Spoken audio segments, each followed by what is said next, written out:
In the historical war between humans and demons throughout history, a legendary hero named Matias emerges, who fights demons and defeats them with ease. Afterwards, Matias talks to himself and determines his goal in life, that he will always fight monsters to improve himself, and the mark on his hand is the most important thing that makes him always want to improve and become stronger. But the mark on Matias' hand is not the only mark he has, and actually he has 3 marks. The first mark on his hand is responsible for production, the second mark on his hand is more responsible for his inner strength, and the third one specializes in fast, magical attacks. Therefore, if Matias wants to become stronger, he must fight more in order to get the 4th mark, which specializes in close magical combat, but people are born with this mark, so it is impossible to change it, so he decides to change his world and move to a new one in order to get the 4th mark. Now in the new world, Matias is born and we see him at the age of 12 on his way to the royal capital, and Matias travels with his father by horse carriage to enter the Central Academy where he will learn to fight. Despite being 12 years old, Matias is stronger than many people his age, so he can take the Academy's exams from a young age. Matias tells his father that he is excited to enter the Academy and gain more strength, but his father tells him to be patient and not to get too excited, even if he is strong. Matias is talking to his father about the royal capital, when all of a sudden he tells his father that there's a huge monster nearby. His father doesn't care and laughs at him, saying, "You must mean the legendary monsters that don't appear around here." But all of a sudden a huge mythical beast appears in front of them and cuts them off, and Matias' father is terrified and thinks the beast is a skeleton. Matias attacks it with a sword and easily disposes of it. Then he gets back on the carriage and tells his father to continue on their way, because Matias has a power that makes him double his body size and can attack huge monsters and dispose of them easily. He arrives in the royal capital and realizes that it is very different from the city he grew up in. As he walks through the streets looking at the new buildings, he hears a girl yelling at someone in some building, asking him to make her a new sword because her companion's sword broke. Matias enters the house and realizes it is a blacksmith's workshop, and the blacksmith tells the girl to calm down and not to raise her voice, and he will make her what she wants. She apologizes and says that her friend was protecting her from a huge monster and her sword broke while she was fighting it. The blacksmith says, "I can't make a magic sword like the one with your companion, but he can make a strong sword without magic." Matias realizes that the blacksmith makes very powerful swords, but none of them have magical powers. The girl screams and tells the blacksmith that he must act and make a new magical sword, especially since her companion is going to take the academy exam the next day. But the blacksmith insists on his opinion and says, "You can go to another place that will make you a magic sword." The girl gets nervous and says that normal swords are too heavy and you can't control them easily. Suddenly they hear the voice of Matias offering to use his magic and make them the magic sword they want. The blacksmith says, "I understand that you want to show off in front of her, but you shouldn't say you can do something you can't do." Matias says that the 4th mark he has is still weak, but he can use it to do the magic they want. And before the blacksmith says any word, the girl interrupts him, gives him a magic stone, buys a powerful sword from him, and decides to rely on Matias and let him try his magic on her. The girl introduces herself to Matias and says that her name is Alma Labush, and that she left home because she didn't want to marry someone her father forced her to marry. He also introduces himself and says, "My name is Matias Held, but you can call me Mate." Alma's friend Luri arrives and asks, "What did you do at the blacksmith's?" Alma introduces her to Matias and tells her he's going to make them a magic sword. Matias takes the sword from the blacksmith, puts a magic stone in it, does a steel cutter spell with a stamina spell, and turns it into a magic sword in 1 second. He hands the sword to Luri and says, "You can try it now." Luri brings the sword closer to the table and it splits in half without any effort, and they are all surprised at the level of magic that makes the sword so powerful, and how Matias was able to do it so quickly. He tells them that it was no effort and that it was just ordinary magic. The next day it's time for the practical test that determines if the students are accepted into the academy or not. The test measures the students' swordsmanship and magical abilities. Luri is surprised that Matias is taking the test with them, and Alma leaves after the tactics test is over, saying that it was a very difficult test and she did everything she could. Luri starts the fencing test with the instructor, and he notices that she has gaps in her fencing, so he attacks her, telling her that her abilities are strong, but she needs to cover the gaps, and before he attacks her again, he looks at his sword and finds it broken. He is surprised to find Luri pointing a sword at his head and saying, "Surrender." The trainer asks her about the sword, and she says that Matias did the magic on it. Matias' turn comes, and he confronts the most powerful of the trainers, and says, "You're the one who worked the magic on Luri's sword, and I'm the chief trainer and I want to know what skills you learnt from your father, Castor." Matias is surprised that the chief instructor knows his father, and the chief instructor says that he has known him for a long time, so he will make him pass pass all the tests. As the duel begins, the chief instructor raises his sword. Matias realizes that his grip on the sword has a lot of gaps, and he suspects that the chief instructor is underestimating him. But Matias tells himself that this is just a test, and only a fraction of his true strength will be on display. Matias attacks the head coach hits him with a sword, and Matias protects himself with his own sword. Surprisingly, Matias is able to block a blow with his small body. The duel is intense, and Matias is able to strike the sword of Gil, the master trainer and the knight, and fly it away. Gil loses, and everyone is surprised by the strength of the new student. When it's time for the magical abilities test, the trainer calls Luri to start. The test requires each student to throw an arrow and hit 5 targets. Luri activates her fire power and shoots an arrow that hits the first target. Matias realizes that Luri is using a type of magic called chanting, where she says the spell with her tongue and it is activated with her hands. The problem with this magic is that if you're attacked, the level is weak because you can't say the spell with your tongue, so the spell is old to Matias, and he wonders how they're still using it. Luri can shoot an arrow at any target, and everyone congratulates her and wishes they had her glory mark, a favorite in magical battles. When it's Matias's turn, he asks the trainer if he can use the fire arrow, but the trainer says it's the easiest thing to use, but you don't have to use it and you can use any method you like. He asks the trainer to move back a little so that he doesn't get hurt, and he does a very powerful magic without speaking with his tongue, hitting all the targets in one shot, destroying them all, and making a big hole in the ground from the force of the explosion. Matias, Luri, and Alma are accepted into the academy, and they are all dressed in chic outfits for the opening ceremony. The students line up in an organized queue to hear the headmaster's speech. The headmaster introduces himself and says his name is Edward and he hates to talk much, so he will only tell them that the first academy is not the same as the second academy. And the other academy, if you want to go there, you have to have great skills no matter what your family's income level is, and he leaves the stage and comes down. But as he comes down, he calls out to Matias from among the students and says, "Come to the office when it's over." After the party is over, Matias goes to the principal's office, talking to himself because he is afraid of being expelled on his first day at school for destroying the testing area, and even though he fixed it with the magic of restoration, he is afraid the principal will expel him for doing so. Before he knocks on the door, he finds the principal standing behind him and says, "Come in." Matias is surprised to find the headmaster and all the trainers standing in the middle of them, and he says, "You were able to defeat the chief knight, and you used silent magic to test your magical abilities, and being the son of Castor could be an obvious explanation for your strength, but there must be another explanation that no one knows about." But the headmaster doesn't want to know, and all he wants is for Matias to help them evaluate the performance of his friends in the tests. He asks them why they use such a weak method, and why they use magic with their tongue instead of using silent magic. Matias is surprised when the headmaster says that no one in the city knows how to use silent magic, which is why the other academy is trying to practice it and bring it back and train the students in it. But their problem is that the other academy is in the capital. The rich support the first academy's teaching methods, so they have no choice but to implement the teachings of the first academy. When Matias takes the instruction book from the instructor, he realizes that it's all outdated. The headmaster explains to him that in the next competition he wants him to enter with them and use silent spells, so that they can convince the king and the rich to use silent magic. The headmaster asks him to teach them how to use silent magic. The lesson begins, and the students are surprised to find that their instructor is Matias, and the instructor asks him to show them a demonstration of silent magic. He flies into the air and shoots fire out of his hand, hitting all the targets without blowing his horn. But the coach tells them that it's not Matias who uses silent magic, and gives a signal to the coach next to him. He shoots fire with his sword, but the fire only hits one target. The trainer tells them that he trained one day in silent magic with Matias, yet he has reached the level he is at now. The lesson begins, and the students all try the silent magic, and Alma is very happy that she was able to use it once and goes to tell Matias. Matias goes to check Lori's level and finds that her magic power is gone, and Lori realizes that Matias has the ability to transfer magical power to anyone just by holding his hand. A month later, Matias is able to teach the students silent magic, and on the day of the competition, the whole school gathers in a large square to watch the students compete. Lori wishes they hadn't chosen one of the magic chosen in the competition as well. Matias asks her who they are and learns that they are a group of powerful leaders from the first academy. Every time the other academy is about to win the competition, one of the leaders attacks them and makes them lose. The marker in Matias's hand lights up, and he tells her that one of them actually exists and is 10 times more powerful than Matias. She says, if he's 10 times more powerful than you, he's got the power of a demon. Matias asks them if demons are enemies in their world, and they explain that demons are enemies of humans and have great power. So much so that if the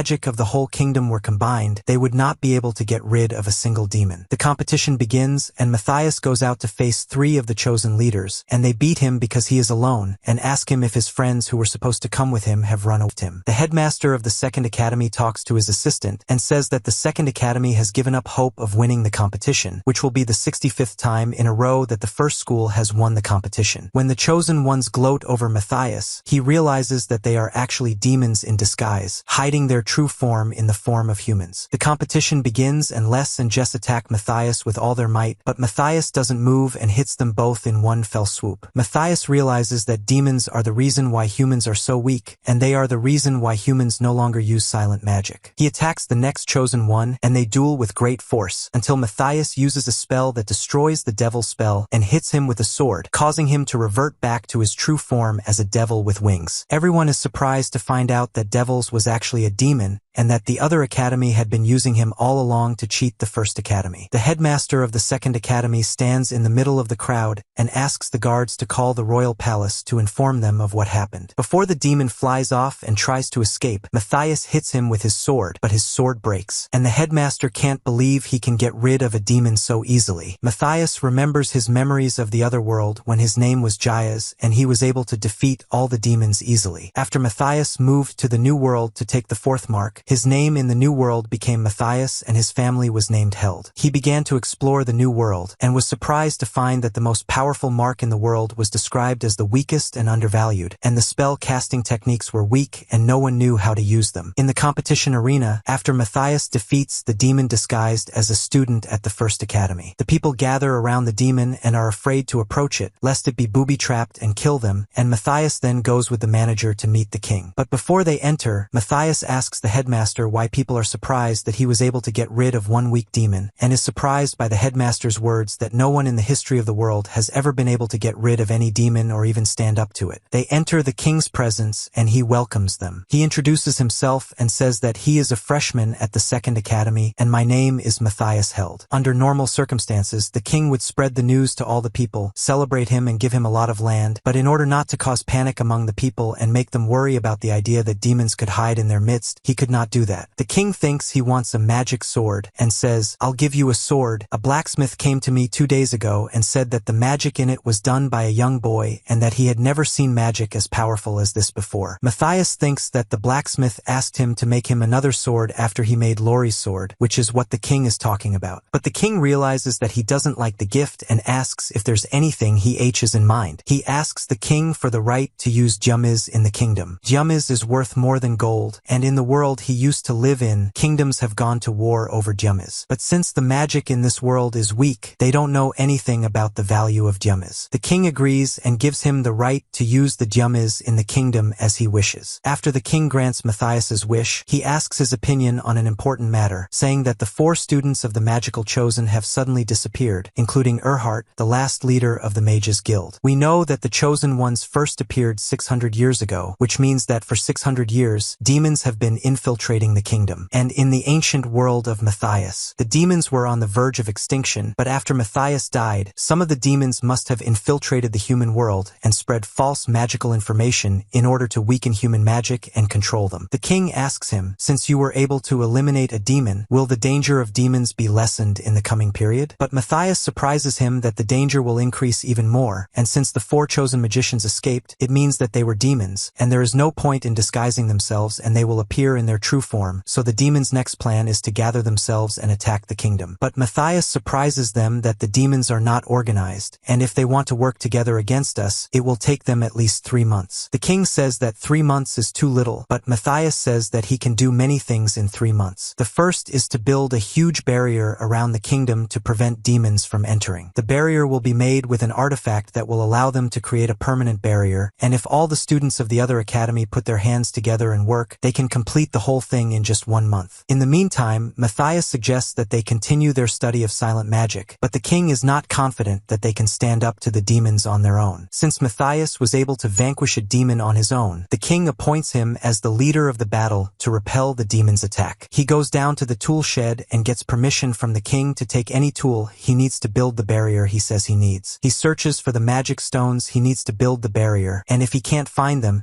he has to use Demas instead. Matias spots a powerful powerful sword, and the guard tells him that they found it in an old ruined house, but unfortunately no one knows how to use it yet. Matias reaches for it and realizes that he made the sword himself in his old world. The sword is made of a material harder than eureka, a material suitable for the barrier to be strong. He also took a chain that he had made that could amplify his experience points. The next day, Matias returns to the academy and is pleased with the performance of his classmates who have improved in silent magic. He meets Lori and Alma, and they tell him that they heard he wants to build a barrier around the city. He tells them that he's going to go round to the Demas to get the amount of material he needs to build the barrier. He offers them to go with him, but Alma says she can't go with him because she can't fight as well with a sword as she can with arrows, and arrows are weak in hand-to-hand combat. But Matias teaches her a new spell that doubles the power of the arrows and makes them fast enough to go head-to-head. The three of them start looking for the demons, and Lori is surprised to find that there are demons underneath the academy. He tells her that the monsters are under the academy, but they are low level, and if they kill them, they can take the Demas stones with them. He teaches Alma to shoot an arrow at her, and asks her to feel her relationship with the arrow as if it were a part of her, so that Alma can shoot the arrow at moving targets. He makes her practice this technique until she can take out 2 monsters with 1 arrow. Alma agrees to the challenge and takes a route to the tunnels to run into monsters by herself. Matias calls her and tells her that the stones you find after you get rid of the monsters must be collected. Matias goes the other way with Lori to teach her the art of sword fighting. In the middle of the road, he casts a simple spell to destroy the barrier, grabs a brick that fell and tells her, "This is raw Demas metal, and we need to smash it to make weapons out of the Demas." Lori thinks that Demas can't be destroyed, but Matias surprises her with the fact that it can be used for so many things. That's why they have to take most of it and make weapons out of it. To do this, they use a raw magical power to spin the metal, a water spell to turn it back into a crystal, a shattering spell to turn the crystals into powder, and a magnet spell to collect the usable parts of the Demas. Lori is able to do the spells and succeeds in her first attempt to extract the Demas, and Matias teaches her how to make weapons out of them. Alma is able to hit 3 monsters with 1 arrow and comes back to meet them, only to find that Lori has learnt to enchant the sword and hits the monster with the sword and destroys it. The 3 of them go on their way to defeat the monsters, and Matias's necklace increases their strength and allows them to defeat any monster that stands in front of them. But on the 10th level, they are surprised by a huge dog standing in front of them, and Matias warns them about it because it's fiercer than all the monsters they've beaten along the way. Matias thinks to intervene and help them, but Alma is able to shoot 2 arrows at the beast from different directions, and Lori is able to distract the beast to give Alma a chance to hit it, and they work together as a team. Matias tells them that it will take time until they find another monster to fight, so they have to set up a camp where they can stay until a new monster appears. He teaches them how to make a camp, and the way he does it is by fusing a magical stone with his magical power and turning it into a camp that protects them from monsters. But Matias leaves them in the camp and continues to work his way through the next level to find the adamantite that will help him build the barrier. Alma is surprised that Matias is going down to the 25th level, so she tells him that the deepest level they've ever gone to is the 23rd, and the only ones to reach that level were the legendary group of 30 men under the protection of the sorcerer Gaius. Matias is able to descend to the far reaches of the level and reach the bosses, who are very powerful and always finish off anyone who enters the tunnels. But Matias can take out all the monsters that stand in front of him until he reaches the biggest monster, a snake-like creature. The snake attacks him with great force, its venom makes the ground shake when it touches it, and the smoke from it pollutes the air over time. But this will be the first real challenge for Matias since he took the 4th mark in the New World. Matias hits the snake with a solid blow, which is enough to make the snake reckon Matias is a serious opponent and a real threat. Matias strikes at the snake, but it doesn't affect the snake, so he breaks a magic stone to create a veil in the air that increases the power of magic and gathers all the power in his sword. With 1 blow, he attacks the snake, destroys it, and causes an earthquake in the whole city. At the same time, Erhard's friend asks him if he feels the earthquake. But Erhard says, of course not, no human being is strong enough to cause an earthquake. Matias gets rid of the monster and goes back to Alma and Luri, telling them that he got rid of a big monster and filled his safe. They don't realize the size of the snake, so they scream when they see it and can't understand how Matias was able to get rid of it on his own. After selling their loot from the tunnel at the Adventurers Guild, they realize that everyone is staring at them. Lori asks the clerk there why, and she says that most of the students at the new academy are now monster hunters and are much more advanced than the first, so they've become very attractive to everyone, especially the junior high school students. Of course, this is due to the training that Matias provides, which increases the level and strength of the students all the time. The employee asks, "How can I help you?" And Alma says, "We have Demas tools to sell," which is strange to the employee because demons are not allowed for many people to earn them unless they have a royal order and a very strong level of power. What's even stranger to the employee is that Matias, who has the sign of failure, is able to earn and sell the demons. Suddenly, he opens a magical portal and takes out a huge snake and asks the clerk, "How much is this snake worth?" Of course, the employee is terrified and faints at the look of the snake and can't believe that Matias was able to get rid of it on his own. But what the employee doesn't understand is the storage spell in which the snake was stored, and she says that she has heard about the spell many times, but she never imagined it was real. This was strange to Luri and Alma until they saw it with Matias. It's not just the snake that Matias can store, but also a large magical stone that he gained after he got rid of the snake. But for Matias, it's not big enough, and he tells them that he's gained bigger stones before, especially since he needs a much bigger stone to make the barrier. The employee prices Matias's items and gives him 750 gold coins, which is a very large sum of money. Matias divides the money evenly, giving Alma 250 and Luri 250, and he takes the other 250. But Alma says, "You were able to collect the loot on your own, so you should take all the gold on your own." This comes as a surprise to Matias because he has never worked with a team before and has always worked on his own. Suddenly Matias says,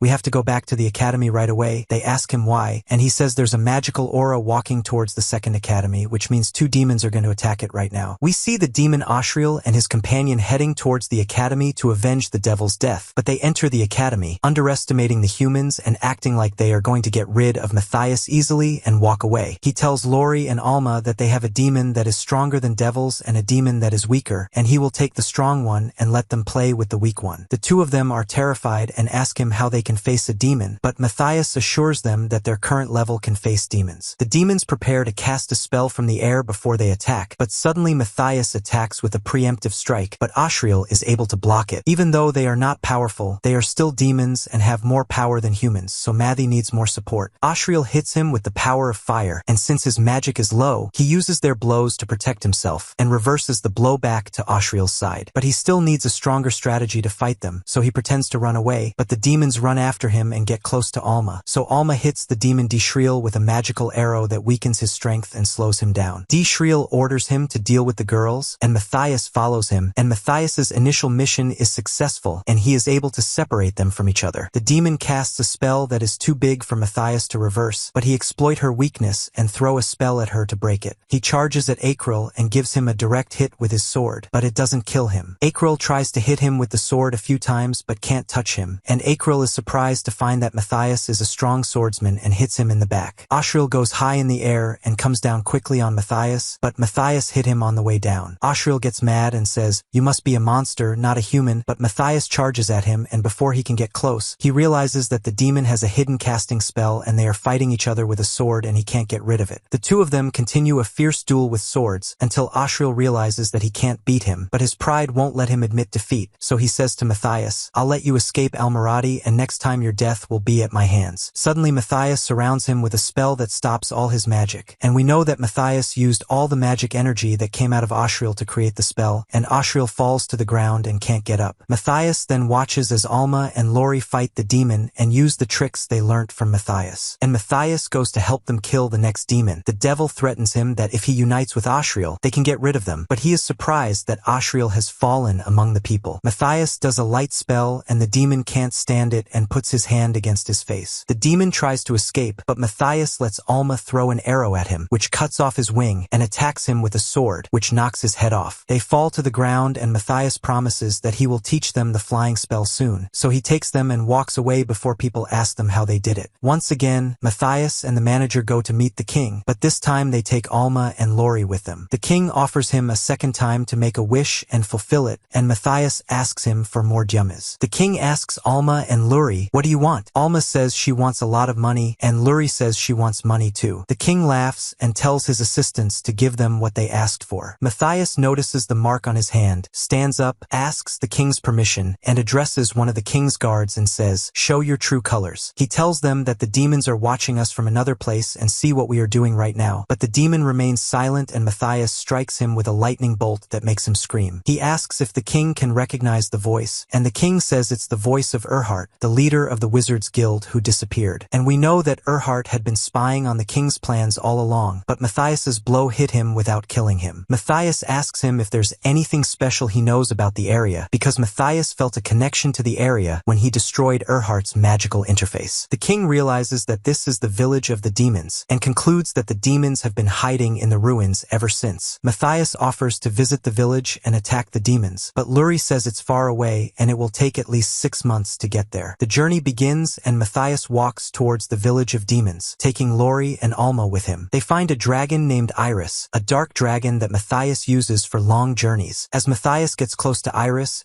he wakes up and says, "You're intruding on my territory and I won't let you in, but I'll let you go back in peace or I'll kill you if you take one more step." Matias doesn't care and comes closer to him and says, "You don't remember me until now." The dragon does a spell and Matias can easily hit it. Matias thinks to the dragon himself and says, "I am Gaius, the one who confronted you before in the other world, and now this is his new form in the world." Matias assures him that he is not coming to harm him, but wants to get him on his back to the demon village in order to get rid of them. The dragon agrees, but tells Matias that his wing was severed, and tells him that after he died in the old world, a magical reactor exploded in the human kingdom. The explosion caused other magical reactors to explode, and the humans were sent back to the Stone Age. But Matias uses the fourth mark to repair the dragon's wing and says, "You can fly again, just like before." Alma and Lori can't believe they're riding on the back of a dragon and can even talk to it. Lori talks to Alma and tells her that the things they have heard about in legends, especially with the sage Gaius and the sage Reuter, and they don't know that Gaius is Matias and Reuter is his friend. Matias orders the dragon to fly at 500 kilometers per hour and never goes faster than that so that his wings don't get cut off. Matias arrives at the demon village, and the demon guarding the watchtower is surprised to find Matias flying at him and splitting him in half. He senses the same magical signal coming from the village that he felt when he was in the palace. He realizes that there are 2 demons in the village. One of them is Erhardt, the leader of the Wizards Guild who escaped and can be defeated, and the other is a demon even more powerful than Archer, but Matias has regained all his strength and can fight him. Suddenly he hears Alma and Lori screaming, and is surprised to find Iris coming down near him, and after as he comes down, she apologizes that she hasn't been flying for a long time ago and forgot how to land. He checks on Alma and Lori and finds them dazed and unable to stand up, but not injured. He then tells them the plan and performs a telepathy spell that allows them to talk to each other without sound, which will help them in combat and will not let the enemy know their plans. Matias gives them a spell to cast magic, and asks Lori to keep it. When they arrive at the palace, they are surprised to find it empty, but Matias informs them that the demons have activated the invisibility spell so that no one can see them. Lori uses the spell she got from Matias, and is able to see the demon in the corner of the room, but the other demon is invisible. Matias casts a spell that stops his invisibility spell, and when the demon appears, Alma points her arrow at it. They notice that the demon doesn't move, so they suspect it almost doesn't know they're seeing it. Lori hits him with the arrow and he dodges it first, but the arrow goes around the back of his head and into the center of his brain. But even though the demon was using a powerful cloaking spell, Matias's strength showed, and the demon couldn't believe it. The devil laughs and says, "You must not be the real Matias, because the real Matias is in the castle, and there is no way he can come to the village in one day." He attacks him, and Matias meets him with a sword and orders Alma to hit him with arrows. The devil laughs at them because the arrows don't affect him, and he tries to hit Matias, but Matias can't touch him because he's too fast, and Matias doesn't try to hit him back. Suddenly the devil feels that his body is weakened and unable to move because of the magic in the arrows, and the devil persists to not lose the battle and still thinks that this is not the real Matias. He uses a spell called Misfortune, and doubles his size and turns into a very large demon, and this is his last attempt to put all his magical energy before he dies. The demon tries to catch them, only to find that they have disappeared from his hands, and Matias laughs at him and says, "You believe that we are afraid of them and will run away? It's just a disguise spell you are using, trying to give us the illusion of your huge size, but in reality you are just as weak." Alma hits him with an arrow in the center of his brain and takes him out. Alma and Lori finish the mission, after they have defeated Erhardt and have to go out and wait with Iris until Matias gets rid of the other demon and lets them go. He goes outside the palace and blows the first magic stone that gathers the magical power of the ocean, then blows the second magic stone that gathers a large number of monsters, and finally blows the third magic stone to force any demon in the air to appear in its true form. The demon appears in its true form, and they don't expect Matias to recognize its true form, and we know that Erhardt called Matias a monster from what he had heard about him. But Matias says, "I'm not a monster, and you're forcing me to use use forced methods to get rid of you. The demon challenges him and tells him to prepare to die because his level is different from Erhard's, and Matias laughs at him and says, "Try to beat me if you know how." The devil starts attacking Matias, who is feeling his pulse and receiving all his blows to find out his level of strength to finish the fight. Suddenly the devil hits him with a spell that cuts off his arm and asks him, "Where is the confidence you had all those years ago?" The devil approaches him and says, "Choose a way to die." Suddenly we know that he used a healing spell before he entered the battle, and through the wound he was able to fully analyze the demon's strength, and now he knows all the weaknesses he can attack him from. Despite all the demon's attempts to injure Matias again, he cannot touch him or scratch any part of his body. He laughs and says, "I let you cut my hand at my whim, but you have no choice but to surrender to death." The demon suspects that he used the same poison that he used on Erhard. He activates the hyper magic circle, which is similar to the bad luck spell used by Erhard, but more sophisticated, so he can't kill him as easily as Erhard. But Matias uses a spell that negates the demon spell, and he returns to his normal size after being so huge. To the surprise of the demon, since no one has ever been able to cancel the spell before, he decides to use a spell that turns him into a fog so that Matias can't see him. Even though the spell can only be used by the demon, Matias can use it as a countermeasure, because he knew all of the demon spells when he let it cut his arm off. The devil is an open book for Matias, and the spell that Matias casts on him, which the devil thought was poison, begins to work, and the spell can reduce his power and control his magic. The spell causes his magic to increase and amplify until it explodes and destroys him. He blows up the fourth magic stone, which increases the power of magic in the ocean, and this is the fatal blow that ends the demon's life and causes him to explode and make a big hole in the ground, and in the middle of the hole appears a dragon's vein pillar. It has powerful magic circles running through it, and Matias uses the pillar by planting it in the ground and using the power of the magic that comes out of it. From the spell on the pole, Matias knew that the demons were preparing to gather more than 5,000 level 10 monsters to attack the city. But after Matias blew up the demon, the monsters production site was 10 kilometers away from the capital, and even though it was still close, Matias could use the power of the other academy students to fight against them. After they return to the village, Matias decides to turn Iris into a human form, using her strength and keeping her as a means of transport at all times. Matias tells the headmaster what happened and offers to take Iris into the academy. The principal says, "I'll treat her like any other student, and she has to take the entrance test and score 47 out of 50, which is a very high score, but Matias trusts her and knows she can do it." Iris's human form is the first time she's tried it, so he's afraid she'll go back to the Dragon Authority and destroy the entire academy without realizing it. Lori asks him why he didn't tell the principal about the dragon's vein pole and the monsters that will attack the city, and he tells her that Iris needs to finish her first exam so she doesn't panic in the city for nothing. The next day, Iris takes the writing test, and she's behaving strangely as a dragon and is still getting used to life as a human being. Then comes the practical skills test, where she is tested by the cavalry captain that Matias defeated on the first day. He says to Matias, if you recommend her, she should be strong and show us her skills, but Gil attacks her and the sword flies out of her hand. She turns her back on him and goes to get the sword, which is a mistake no one should make in battle, so he attacks her to defeat her, but Iris says, "I'll get the sword," and she grabs his sword with both hands without getting it. Iris says, "Let me get the sword," and she grabs the sword in her hands without any difficulty, and asks Matias if she has to use the sword to defeat him, or can she just hit him without a sword. Iris throws the sword and it flies through the air and crashes into the tower. Her sword gets bent, and the manager is surprised by her strength and doesn't believe she is an ordinary girl. The next test is archery. Iris realizes that the targets are small, so she activates her magic and shoots back at Matias, the principal, Lori, and Alma, but Matias catches up with them and does a protection spell before the magic explodes and kills them. She tries her luck again, but this time makes a bigger explosion in the air, so she decides to use Matias's spell and throws the spell to blow up the whole place. She goes back to the boss and says, "I was able to hit all the targets, but I accidentally blew up the place." This is Iris's last successful test, and she is accepted into the academy and becomes a student. After one day, Matias and the principal come down to check on the work and see if the students can make enough bricks to make the barrier. Matias learns from the principal that the number of students with the glory mark who can make bricks is low, so the production is low. Also, most of the students with the mark of glory are in the first academy, and understanding between the first and second academy is always difficult, and they have never agreed on anything, and if they ask for their help, it will be difficult and most likely they will not agree. But since the current circumstances are critical and there is no room for competition and animosity, the headmaster asks the king to intervene and convince the first academy to help the second academy. The king orders the headmaster of the first academy to go and meet the headmaster of the second academy and they come to an understanding, and the headmaster of the first academy is mad because he is supposed to stay in his place and the headmaster of the second academy to go to him, not the other way around. But the head of the second academy says that it's the king's orders, and the situation we're in doesn't allow for enmity because we need to create a barrier to keep the demons out. The headmaster of the other academy asks him to give him the students with the mark of glory to help them. But the head of the first academy refuses because he can't put his hand in the hands of a weak academy. He tells the principal of the second academy that he was able to win him in the last competition, and he says that's because demons interfered in the competition. The headmaster of the first academy is embarrassed when the headmaster of the second academy says that the demons interfered on your side. Matias offers to start the competition again, but the competition will be between human beings and each other, and the one who loses will have to do what the winner wants. Of course, the headmaster of the first academy agrees, but only on the condition that Matias does not participate, and before the headmaster of the second academy responds, Matias agrees. The competition will be repeated 2 days later at the same place as last time. 2 days later, the competition is organized, and the principal of the second academy notices that the students of the first academy have prepared with all the energy they have to make amends for what happened last time. Matias's plan is to send Iris away if he senses danger, but what he sees is that there are no demons among the students, so there is no reason for Iris to participate. The headmaster of the academy tells them that they have the best students in the academy, and no matter what they do, they can't beat them. On the other hand, the first academy only accepts 5 students to compete. The referee signals the start, and the students of the second academy, with minimal effort, beat all the students of the first academy. The principal is mad and can't believe that his students can be beaten so easily. The referee declares the second academy the winner, and Matias tells the manager, 5 was too many for you, we should have had fewer. But the principal refuses to acknowledge the result and accuses the students of being monsters, so Matias asks him, how can I prove otherwise? He points his finger at Iris and says, let her come down and compete and see how she's doing. Iris says, I don't have a weapon, but Matias gives her a sword, which makes the director of the first academy reassure that it is a weak, non-magical sword with no power to help her. The first time Iris grabs the sword, it feels like plastic in her hand. Suddenly the headmaster of the second academy yells, the king ordered us to teach students silent magic, and you are still teaching them magic with their tongue, to which the headmaster replies, this is our customs and traditions, and I will not change them even if the king orders us to do so. Before he can justify his words, the king orders his guards to arrest him. The king gives orders to the students of the first academy and tells them, from here on, you will work with the students of the second academy and learn silent magic. After the competition, Matias, Lori, Alma, and Iris go to get a magic stone from the tunnel that is 60 centimeters long, while the students of the first academy are working and making demons. We know that Iris is a dragon, so she has a magic stone that is 80 centimeters long, but Matias assures them that he will not get rid of Iris and take the stone. He will summon monsters and get rid of them. At level 17, it's the first time Alma and Lori have reached a level with such power, and Iris surprises them that Matias has reached level 654 in the ancient world. Matias asks Lori to create a magic circle, and then asks Iris to summon a monster from the circle, but quietly. Since Iris doesn't know how to control her power, she summons a monster larger than the size of the place, and they run away before it collapses on them. As they run, Matias says to Iris, I told you to summon the monster slowly, and Iris says, when you summoned a monster slowly, you brought down 3 mountains, so you won't come down on me. They see a huge red dragon walking towards them, so Iris attacks it, but the dragon blocked the blow with ease. Matias gets the idea to distract him, and Iris teases him and says, you're a lizard, not a dragon, which is the most irritating thing could ever say to a dragon. The dragons still run after Iris to catch her. While Lori works her magic on the arrows, Alma hits him with many arrows, and Matias makes many magic circles in the place to increase the effect of the arrows on the dragon. But the dragon's skin is too dry for small arrows, and the poisons don't affect them, so Matias thinks to return Iris to her dragon form and fight, but that will take time. He decides to let Iris provoke him and distract him so that he can hit her with his strongest power, and he takes that power and hits him with an explosive force. And that's exactly what happens. The dragon explodes, and they get the magic stone they wanted. Matias offers Iris to join their team, and she agrees and joins them. The next day, Matias breaks the training ground so that Iris can get used to her human form and be able to move her legs quickly. Alma and Iris start training, and Iris has to try to escape and Alma has to try to hit her with a sword. On the other hand, Lori is given the task of making a weapon, and Matias gives her the task of making a personalized sword for him. He teaches her how to make a sword from 8 spells to give it a unique power. After Matias's sword is finished, she starts making another sword for herself. When it's time to test the weapon, Lori starts with her sword sword and cuts through the rock, then Alma with her arrow and blows up the wall, and Iris with her spear and destroys half the place. Matias talks to himself and says that after the silent magic returns to the kingdom, he will make them a barrier to protect them from demons, and trains them in many skills, then he will have no reason to continue in school. And if everything goes the way he wants it to, he'll leave the academy and walk away. The day comes when the academy starts building the barrier that will protect them from the demons around the kingdom. The principal gives a speech to the students, informing them that the work will start from today, and Matias is the leader of the students who will follow them as they work, as he is the first idea and the most powerful person in the academy. He encourages the students to put all their energy into building the barrier, and tells them that you are the protective armor of the kingdom because you are the only ones who learn silent spells, and you are the most powerful people in the whole kingdom. The work begins, and everyone is immersed in the task at hand, putting their best energy into it. Lori tells Matias that magic detectors 25 and 26 have sensed strange activity, and he tells her that it must be demons, and that they might have figured out our plan. But even if they know the plan, we can't easily detect them, so it's very likely that the spell the magic detector spotted is a demonic transport spell called the Magical Road. Matias assigns them the task of getting rid of it, so they run through the forest until they reach the magic road of the demons. They take Matias's word that when the gap gets bigger, it means the demons are attacking, so they have to close it quickly before the demons attack. They do what Matias told them to do to close the gap, and the way to do it is for Lori to use the magic arrows she does for Alma, but Matias lets her make the decision on her own, telling her, I taught you most of the things you need to know, but it's time for you to rely on yourself. Lori comes up with an idea to do a new spell on the magic arrows, and they realize that the hole is getting bigger and a demon is coming out of it. Alma goes after it and hits it with an arrow to get rid of it. Another demon comes out, but the arrow doesn't affect it, and before she can hit it with another arrow, Lori goes after it and splits it in half with her sword. The gap closes, and Lori and Alma's mission is successful. Suddenly they recognize a second, larger gap in the capital and rush to catch up with it. The third girl with them realizes how powerful they are and sits on the ground, not believing that Matias taught them until they were so powerful. They go back to Matias to inform him of the new time gap in the capital, but Matias, expecting this to happen, tells them that it's an advanced form of magic, and that they sacrifice a demon in exchange for enlarging the road and allowing it to reach great distances. But since demons don't have the courage to sacrifice themselves, they must have sacrificed the weakest one in order to do it. Matias predicts that the road will appear above the second academy, and the barrier will take longer to build, so Lori and Alma will have to spend more time delaying the demons coming out of the magical hole until the barrier is finished. Matias notices that Lori and Alma have become more confident, and the battle has made them more confident, and it shows in the way they speak. Iris arrives with 40 crates of mithril, which they will need to build the barrier. Alma and Lori arrive in the courtyard of the other academy and meet the principal, who tells them that Matias is going to give them a lot of magic stones to make magic circles. The time gap appears and a huge demon emerges. The demon is confident and threatens the students that if they try to fight him, he will finish them off in seconds. He makes a big spell and throws it at the academy, and Lori doesn't realize that the spell is blocked and the academy doesn't get anything because of all the smoke. But the smoke clears and the demon finds the students standing still, unaffected, and the principal orders the students to strike with the fire, but the range is too short to reach the demon. Alma hits him with an arrow, but its speed is too slow to reach him, and the demon is able to catch the arrow and break it. The demon attacks with a bigger spell than before, and the students block the spell with more effort, trying to buy time until Lori makes a stronger magic sword to get rid of the demon. But Lori fails to make the sword, and although she was able to make it before when Matias was with her, she can't make it now by herself. She looks at her colleagues and realizes that if she fails again, the devil will get rid of them, so she decides not to disappoint Matias's trust in her and uses her magic to the fullest, making a very powerful magic sword and giving it to Alma. Alma throws the sword at the demon, but unfortunately the demon is able to dodge it, so Alma moves it with her magic and spins it around and enters the demon's back to finish it off. Suddenly a second demon appears and tells them, you were able to defeat the demon Belmas because he was alone, but we are many demons and you won't be able to defeat us. The demons gather their strength together and attack the academy with great force, and the students are unable to stop them. The demons compete with each other to see who can kill the most people. At first, Lori tries to stop her with her arrow to delay them until Matias arrives, but Alma says, we have to delay them and buy time until Matias gets here. Lori activates her magic and turns Alma's arrows into powerful magical arrows, so that anyone who takes an arrow will die. The demons prepare to commit a massacre, but suddenly Matias appears from behind them and eliminates the demon, telling them that the massacre will be done by me. The demon realizes that the aura around Matias is not human and asks him if he killed Elias, but Matias doesn't answer and proceeds to beat them up until they're all gone with with minimal effort. He thanks Lori for making him the sword and Alma for delaying the demons until he arrived. They thank him for saving the lives of all the students. Matias informs them that the hole for the barrier has been cleared, and Iris and the other students are still working on it. When Matias goes to check on the work, he finds that they have finished everything, and the only thing left is the magic stone he has with him to make the barrier. Matias places the stone, and a very powerful light comes out from the center of the barrier and surrounds the whole city, and it has great protection from demons that cannot penetrate it. Lori says that the mission is finally complete, and she senses a strong magical energy coming from the barrier, but Iris surprises her that the energy is coming from the monsters in the dragon's vein, and the monsters have the spell that the demons made to summon them. He emphasizes that the power of the monsters and the power of the demons that they summoned entered the dragon's vein and made the barrier stronger and stronger. So the demons mobilize more monsters to try and break through the barrier. The principal and the students get ready to fight the monsters with all their might, and the monsters attack them in large numbers. Matias lays traps and explosives on the road, and the students are much better at beating up the monsters. Matias, Lori, and Alma are watching them from the castle, watching the battle unfold. Suddenly, the headmaster orders his students to retreat, but Matias arrives with Lori, Alma, and Iris and supports them so they don't retreat. Iris is surprised when Matias throws her at one of the monsters and kills it, and the second monster is hit by Alma's magic arrow and kills it and the third monster. He realizes that fighting in a team is much stronger and better than fighting alone, so he saves his energy for the stronger monsters that only he can defeat. He comes across a very powerful monster called the Void Eater, who swallows all the monsters around him and uses their power to transform into something much more terrifying and powerful. It's the first time Matias has dealt with this monster, and Alma says, "We have to catch it before it gets too big and swallows all the monsters around it." But Matias says, "No, we won't let it go until it swallows all the monsters in the area, and then they'll get rid of it all at once to save time." Iris realizes he's trying to swallow her as well because she's a dragon, but Matias says we have to help him swallow all the monsters and get rid of him quickly. He hands Lori a magic paper and asks her to make it into a magic stone and throw it at the monster. Matias throws more magic cards at it to make it form in a way that he can attack it. The monster becomes a huge and terrifying looking beast after it gathers all the power of the monsters in the area. Although Matias's magical power is reduced, he has a memory that allows him to know how to attack monsters even when he is weak. He orders Iris to shoot the monster in the leg. Lori and Alma don't stop him with arrows, and he attacks it with a sword. Matias realizes that the best way to defeat a monster of this size is to make it even more nervous. He prefers to hit him in non-lethal places such as his legs and eyes, but notices that his legs regenerate after being nearly cut off. But Matias continues to attack him with magic stones, letting the blows hit him all over his body until the monster falls to the ground. He flies up in the air and lands a devastating blow that snaps its neck. But Matias realizes that the monster's composition is strange, and the dragon's vein needs more Dyamas, which is not available in the city, so he decides to go out into the kingdom, find Dyamas, and come back. But the truth is that Matias wants to leave after completing his mission in the kingdom. The headmaster understands what's going on in Matias's head without him saying it, so he offers to stay with them on a special scholarship because his presence in their midst will help the school develop further. When he stays with them, the academy and the kingdom will intervene on his behalf and solve it, so that if Matias leaves the academy to go around the demons, he can come back at any time at his leisure. Alma, Lori, and Iris are asked to stay at the academy on a special contract, so they can travel with Matias, learn from him, and tour together. The next day, the four of them get out and the principal and students come out to say goodbye, and the principal promises them that the academy will always be open to them and that they can come back anytime. Matias and his team begin their journey, and they meet a child riding in a carriage with his father who asks them if they are adventurous, and Matias says they are going to the kingdom of Demas Milkia to complete a mission, and Lori learns that unlike their tunnel, Demas Milkia's tunnel is huge and has hundreds of levels. Because of this, an entire city has been built over the tunnel, and Matias says that he has never seen anything like this before, and he doesn't understand how people can live over a tunnel that is so dangerous. To reach Demas Milkia, they need more than a day on the road, but Matias says they can get there in one day and save time. This worries Lori because if they get there in one day, it means they have to go through the Chicker Forest, which is full of monsters, and rumor has it that there is a smart monsters, unlike the stupid monsters. But that doesn't scare Matias. On the contrary, it makes him curious and makes him insist on traveling the entire route in one one day. After they enter the forest, Lori shows signs of fear of what might happen to them, and after a long walk, they sit down to rest and have lunch. Matias goes out to hunt for something to eat, but as he runs through the forest, he notices that the monsters have strong magical energy, and they run in an orderly fashion, not randomly like the monsters he's used to. He realizes that there is a monster that controls them and makes them move around the forest at his whim, and that it must be the intelligent monster that Lori said he was. Lori and Alma hear a loud thud and think that the monster has finished Matias off, but they are surprised to find that the monster has been finished off, and Matias comes back to them with the monster in his hand, saying that he expected something much bigger and is disappointed that the monster is so weak. Then Matias brings them another monster to eat, and the biggest surprise for Alma and Lori is that certain monsters can be eaten. Lori starts a fire, and Iris brings plants from the forest to boil with the food. It's not long before the food is finished, and Lori and Alma love the taste of the monsters, while Iris eats a lot because the dragons need more food to get full. After they finish eating, Matias and his team get ready to continue their mission, especially since the monsters are afraid to approach them because of Iris' power, and after they got rid of the smart monster, the monsters will be even more afraid of them. Before the sun goes down, they reach the city of Milkia, which is located in the middle of the mountains. When they enter the city, they are surprised to find that it is random and not very organized, and most of the people are lying in the streets. Lori notices that the magical pillar of light in the city has no magical stones, which means that it is connected to the dragon's vein directly, but the shopkeeper next to them calls out to them, telling them to stay away from the pillar because it exploded and 10 people died in the same place where they were before. When the pole explodes, Lori gets mad at the shopkeeper and says, "Why are you making things so dangerous and threatening your lives?" The shopkeeper tells her to keep her voice down, because all they are doing is following the orders of the sage, and they have no choice but to do what they have to do. He tells them that they used to use magic stones, but the sage said that magic stones are the most important and expensive thing they export, so he forbade anyone in the city to use them for any reason whatsoever. Matias asks him if the sage is the reason for the low population in the city, and the salesman says that a big monster appeared on the 10th level of the Demas tunnel. Most of the adventurers I hired to fight it were either strong and experienced or weak and inexperienced, and the monster got rid of them all. Matias gets a general idea of the state of the country, buys an apple from the man, and continues on his way to the city. Matias talks to his team and explains that when you put people with little experience together with people with a lot of experience, they will not know how to fight, not to mention the weapons they are using are of poor quality. That's why Matias decides to go to the syndicate and get a permit that allows him to go down the Demas tunnel, the same words written on the sign on the street. He goes to the syndicate and tells the clerk that he needs 4 licenses to go down the tunnel, but the clerk says, "You're too young to do that, especially since the licenses come directly from the sage, and before he allows you to take the license you have to listen to what he tells you, and he makes you hunt monsters and rotate them on the Demas, which can cause serious injuries as you can see," and the employee consults him about the adventurers and finds that most of them are broken and tired. But this motivates Matias and his team to go on the adventure, so he asks her to start the licensing process. Suddenly, a woman comes in screaming that there are a lot of victims coming from the Demas tunnel, and if anyone knows how to do a healing spell, please go with her. The only one who responds is Matias, who says, "I know the healing spell and I'm coming with you." He enters the Guild of Elders and finds many people sleeping on the floor, not having enough bandages to stop their wounds from bleeding. He is surprised that the whole country has only one healer, but the employee surprises him that the city used to have many healers, but the sage kicked them out and said they were a waste of money. Matias quickly takes off his jacket and performs a spell that identifies the level of danger of the patient's wounds. He puts a number in front of each patient, and the number represents the level of severity of the patient's condition. He takes the most difficult patients, and the rest of the patients he distributes to his team so that he follows the most serious cases first and gradually goes down to the less serious ones. Before Matias treats the most serious case, DR of the guild stops him and says that these cases are dangerous and cannot be dealt with by small children, and that they must be sorted in order of severity before he starts treating them. He says, "Shut up and learn what I'm going to do," and performs healing magic that seals the bleeding veins to stop the bleeding, treats the organs that have been damaged, and then closes the wound while the patient heals. He orders the doctor to treat the cases in the order they are given and not acts with his brain because the cases will die. The doctor is convinced by his words and distributes his team to the rest of the cases, and each one takes a patient and enters the next one until they save all the patients in record time. After they are done, the doctor thanks him and asks him if he has worked as a healer before, but Matias says, "I only used the healing spell once, and it was all thanks to the efforts of the whole team together." Matias asks him about the sage who used to rule the city and wants to know why he was replaced by another corrupt sage. The doctor explains to him that it happened suddenly and without warning. They heard that he died suddenly in his sleep, and no one had any idea how he died, except that they woke up the day they heard that he died. We know that the Dyuma's tunnels have always been dangerous even in the old world, and the idea of someone building a city on top of them is a strange thing that has never happened, but it can only happen with demonic planning, so Matias expects that demons killed the last sage, and it is highly likely that the current sage is a demon rather than a human being. At the end of the day, Matias and his team stay at a hotel, and Matias sent a fake letter to the manager to deliver it to the king, and the real letter is hidden in the box in which it was sent, so that if it falls into the wrong hands, no one will discover it. Even though Matias could go and deliver the letter himself, he thinks he can see the monster in the tunnels of Demas, and sends the letter by magic. The next day, Matias and his team go to the huge gate of the Demas tunnel, but even though the gate is made of iron, it is too weak for Iris to open it easily. Matias tells them to be prepared as they enter the tunnel and anticipate anything that might happen to them. An hour later, Matias and his team return to the Adventurers Guild with the monster, telling them that it's a weak monster and that they don't need any power to defeat it. The employee asks him how he was able to get rid of him so easily, but Matias gives credit to his team, telling her that I didn't interfere and they did it on their own. The employee says that the Hakim must see the monster himself, otherwise I can't pay you anything until the Hakim approves it. The employee writes a letter to the sage, and Matias sees it without thinking about it. The employee writes to the sage that Iris, Lori, and Alma look like monsters and are very powerful, but Matias is too much of a healer to join them in battle. They go to dinner and talk about the strength of their team. Lori is the one who does the magic and Alma is the one who shoots the arrows, and after paralyzing the opponent, they hold him until Iris attacks him with one blow to finish him off. After dinner, Matias notices that the wise man has two people watching them, but he pretends not to see them, and realizes that this is a good opportunity to reveal the true nature of the wise man. He uses his brain and walks down side roads, talks to his team telepathically so no one can hear them, and tells them that there are people walking behind them, following the wise man. That's why they do the invisibility spell and see the wise man's men wrapped around themselves and don't know how they disappeared. Suddenly Matias and his companions appear behind them and ask them where their hotel is. The leader says that their hotel is in the direction ahead, and Matias laughs and says, "How did you know our hotel without me telling you its name?" One of them grabs Matias and threatens him with a knife, orders the rest of the team to turn themselves in, and tells them that he knows Matias is the weakest one because he is the healer, as they learnt from the employee's letter. Matias asks Iris to beat them without weapons, and the wise man laugh, but are surprised when Iris, Lori, and Alma beat them down and beat them all easily. Matias casts a tracking spell on them to find out where the wise man is, and a demon detection spell to find out if they've contracted with demons or not. The next day, Matias and his team go to a secret location to meet the king's messenger, who asks Matias to appear from the center of the darkness. The messenger introduces himself and says, "My name is Ike," and informs him that the king has ordered the arrest of the wise man, Dukyul, as the ruler of the city and a corrupt man. If you want to arrest him yourself, you are allowed to do so under Ike's supervision. Matias replies that he knows where the sage is after tracking down his men, and that he is currently sitting in a palace on the outskirts of the city. Ike suggests to him to send cavalry to support him because the palace is very fortified. But Matias says, "No need, I can take care of it with my team." They go to the palace, and Ike realizes that there is something strange and the door is locked during the day. There are no guards around the place, and the palace looks abandoned. But Matias senses the soldiers in the palace and tells them that our plan has been exposed, and the wise man is concentrating all his soldiers in the palace to protect himself. Since they've already made their plans, we have to break into the palace through the front gate and go in to teach them manners. When the team enters, they find a large number of the sage's soldiers, and the soldiers mock them because there are only 5 of them and they are many more, and throw many magic spells at them. We see Lori's reaction after she evolves and becomes faster than before, blocking all the blows with a protection spell. Then it's Matias's turn, and he throws one spell at them, taking them all out. Ike now understands the king's words when he tells him not to make Matias nervous, because he is too strong and can be easily defeat them. They all stand at the top of the stairs, but Matias's signals say that no one is on the second floor, and they don't know where the sage is in the palace. He does a magic spell that reveals hidden objects, walks down the corridor and finds a magical button behind the painting, and when he presses it, a portal opens and descends into an underground tunnel. The wise man asks his assistant if the men are gone, and the assistant replies that if they were gone, we would have heard their voices. But the wise man calculates a secret hiding place place where he can escape even if they can't get rid of them. The wise man hears Matias's voice saying, "You have a secret hiding place and you think you can escape from it," and the wise man thinks he is one of his soldiers. He says, "You sold people to get rid of me and you don't even know what I look like," and the wise man is surprised to realize that he is not one of his soldiers. Suddenly Matias and his team are attacked by many soldiers, but he is able to finish them off with one blow. The wise man is surprised that Matias has so much power, and all this time he thought he was a healer who didn't know how to fight, but threatens that if he is captured and given to the king, the city will be turned upside down. Arc captures Matias. Arc then asks Matias if he will return with him to the capital to meet the king, and Matias says he will stay in the city for a while until he finds out how the wise man knew they would attack him before he got close to the palace. He shows them a partially burned letter saying that the king has ordered your arrest and has sent a messenger to carry out the mission and bring you back, and the letter has traces of magic on it, which means that there is a demon contracted with them. Matias suspects that the demon is working on the vein of the dragon in the city because its size is much larger than the one in the capital, and if it were to merge with a spell, it could destroy the whole world. Suddenly they feel a violent earthquake, and Matias tells them that demons are playing with the dragon's vein and have mobilized many monsters to fight them, which is what the wise man meant by the fact that the city will be overturned if they catch him. Matias's plan is to get the demons away from the dragon's vein as soon as possible, and the monsters have at least 2 hours to reach the city, and in that time they will be able to eliminate the demons and get rid of the monsters. They arrive at the dragon's vein after the demons are hidden behind it and realize that they have a demonic aura about them. Matias tells them, "You guys stay here, return the dragon's vein to its old state, and I'll go round to where the demons are and get rid of them." He does a spell to communicate with the dragon's veins, so he can talk to them from anywhere in the city quickly. Lori finds out where the problem with the dragon's vein is and starts to solve it, but Matias warns her that any mistake in the dragon's vein could destroy the entire city. After an hour of battling the monsters, Matias arrives at the demon's location, where he is working on the dragon vein control spell. He notices that the demon has fluctuations in his magical power. He suspects that he is communicating with someone else, and he does a listening spell to see what the demon is saying. He hears someone tell the demon that Matias is not the one trying to deal with the dragon's vein, but Lori is, and although her level is low, it's working. He orders him to get rid of Matias and then get rid of Lori, who is modifying the dragon's vein, but advises him not to underestimate Matias's power and to fight him with all his might. Matias realizes that there is a leader who is the one who moves the demon and gives him orders, and he has a great knowledge of the art of casting and dragon veins. Matias starts to attack, but the demon easily blocks the blow, and he thinks about underestimating him, but the boss says he's trying you out, but don't underestimate him. He realizes that the demon can use spells and tactics against his fourth mark, which is why the demon's power is greater than all the other demons he's faced before. The boss orders him to confront Matias from a distance and shoot him, because the fourth mark makes him strong in close encounters, and if he confronts him directly at close quarters,